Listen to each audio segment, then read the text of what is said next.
বৰপেটা জিলাৰ সৰ্বগত গুৰুজনাৰ 571 সংখ্যক আবিৰ্ভাৱ মহোৎসৱ পালন কৰা হয়। বৰপেটা জিলাৰ সৰ্বগত গুৰুজনাৰ 571 সংখ্যক আবিৰ্ভাৱ মহোৎসৱ শ্ৰীমন্ত শংকৰদেৱ নামঘৰ সৰ্বগত দুদিনীয়া কাৰ্যসূচীৰে পালন কৰা হয়। বৃহস্পতিবাৰে ভাগৱত লৈ সৰ্বগ নগৰ ভ্ৰমণ কৰে। তাৰ পাছত ধৰ্মীয় আলোচনা সভা অনুষ্ঠিত হয়। সভাত মুখ্য অতিথি হিচাপে বক্তব্য দিয়ে মানিকপুৰ গীতা সত্ৰৰ ডেকা সত্ৰাধিকাৰ কপিল দাস।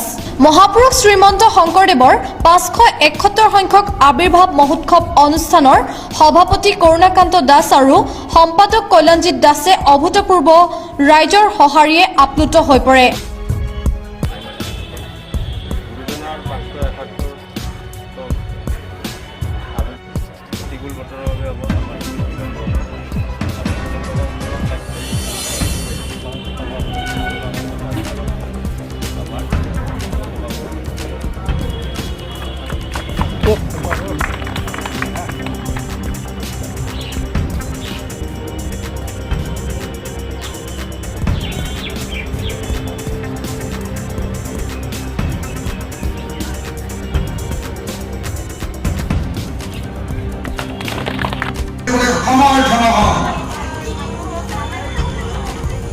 মহাপুৰুষ শংকৰদেৱ গুৰুজনাই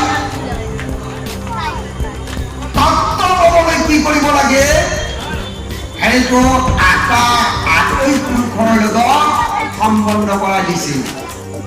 সত্ৰ ভাৰতবৰ্ষৰ কোনো প্ৰভিন্সত নাই, অসমত মাত্ৰ সত্ৰ। এই সত্ৰ মহাপুৰুষ শংকৰদেৱে ভাগৱতৰ পৰা আনিছে। সপ্তম স্বৰ্গায় লোকায় সহস্ৰ সমাসত সত্ৰপাতি ভূতক কি কলা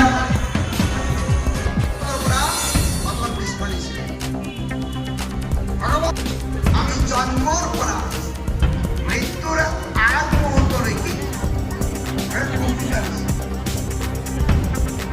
যদি বেছিকৈ জ্ঞান হৈছে তাৰ ওচৰলৈ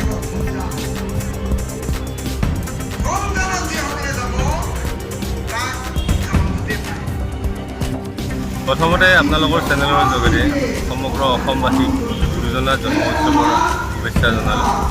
আমাৰ শ্ৰী শ্ৰী শংকৰদেৱ পৰম সংঘৰ উদ্যোগত প্ৰতি বছৰৰ দৰে শংকৰদেৱ শ্ৰীমন্ত শংকৰদেৱ নামঘৰ সৰভোগত দুদিনীয়া বিস্তৃত কাৰ্যসূচীৰে গুৰুজনাৰ 571 সংখ্যক আবিৰ্ভাৱ মহোৎসৱ উদযাপন কৰা হৈছে।